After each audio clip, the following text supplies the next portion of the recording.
Hi, this week's Parsha is Parsha's Vayera. In the Parsha, it tells us of the great Hatzlacha, of the great success of Avraham Avinu, of Abraham, our patriarch, in spreading the belief in monotheism within a polytheistic culture.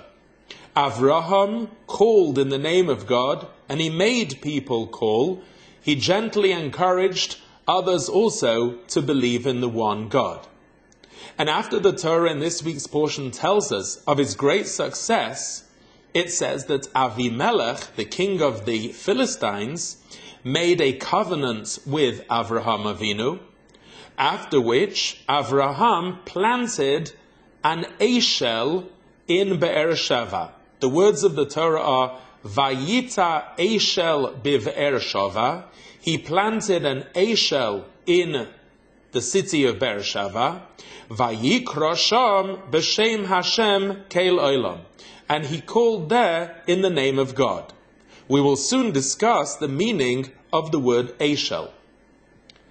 After that, the Torah tells us about the story of the Akedah, the binding of Yitzchak, and the great self-sacrifice which both Avraham Avinu and Yitzchak undertook. We need to understand, however, what is the connection between the planting of an Eshel in Be'er-sheva and the Nisoyin, the trial and tribulation of the Akedah of the binding of Isaac. Some translate an Eshel to mean a large tree. In the desert, there is a scorching hot sun, and Avraham planted a large tree in order to shade his guests. Others say that the word Eshel means a large fruit garden, and Avraham Avinu allowed his guests to partake of all the various different types of fruit. The Talmud in Sota says that Eshel is 3 Hebrew letters, Aleph, Shin, and Lamed. Aleph stands for Achila, eating. Shin stands for Shasiya, drinking.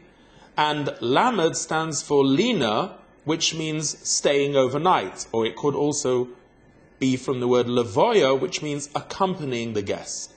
Avram made a pundak, an inn, in the desert, whereby it was like a motel. People would come in, he would give them to eat, he would give them to drink, he would give them where to sleep and accompany them. And through that, through his great kindness, he encouraged people to believe in the one God. And this planting of Eshel was a prelude to the Nisoyin, the trial and tribulation of the Akedah. In fact, the Medrash goes one step further and says that in addition to all the food that he would give them, he also provided them with a Sanhedrin, a court of law, to sort out their disputes. Why was all this necessary as a prelude to the binding of Isaac? One thing we see from the way Avraham Avinu conducted himself was that it was in a way which transcended intellect. Intellect demands that if you see a person in a desert who is hungry and thirsty, you give him what to eat out of rachamonos, out of mercy. You feel bad for them and you give them what they need. However, you don't give them more than what they need, and certainly not provide them with delicate fruits and other various delicacies, and you go to the extent of providing a court to sort out their disputes. That goes far beyond the call of duty. And yet, this was exactly how Avraham Avinu conducted himself. He was not only into providing the bare minimum, but what he wanted to do is to go far beyond that and, in an expansive way, provide for all the needs, even delicacies for his guests.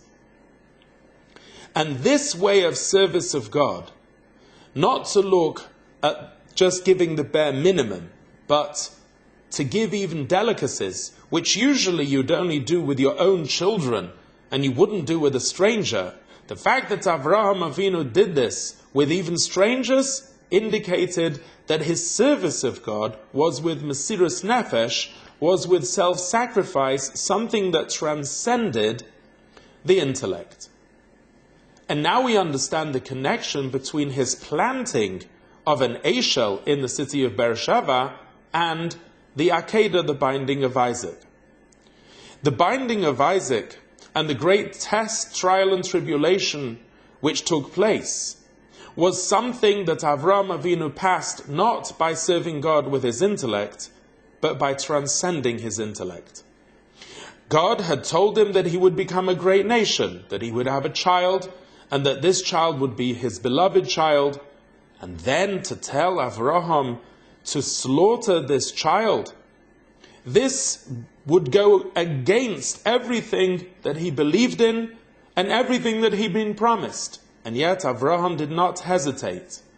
And the reason he didn't hesitate was because his service of God was not something which was just dictated by his own intellect, but which transcended his intellect. And when Yitzchak was educated in such a home, where his father was continually running to serve guests and go beyond the call of duty to serve the Almighty, he also served God and was willing to go to the binding in a way that transcended his own understanding. What lesson is this Parsha to us today? It teaches us a most wonderful lesson in how to educate our own children. When it comes to the education of children, we must teach them not just to do chesed, to do kindness, to be kind to others, to give them the bare minimum, but we must teach them to go beyond that, to give them even delicacies. As it says in the Code of Jewish Law, that if you have a poor person by your table, you give him the best food, the best clothing, and you give them something which is beyond what you would be expected to give them. Chinuch, education in such a way of educating a generation to do chesed, to be kind in a way which is beyond the call of duty, which transcends its intellect, which is with Mesirus Nefesh, with self-sacrifice for doing kindness to another. That self-sacrifice, that type of education, gave rise to a generation of wholesome Jews. Jews who could withstand all the tests, trials and tribulations to come in future generations. And that type of kindness will bring us the righteous coming of Mashiach speedily in our days. Amen.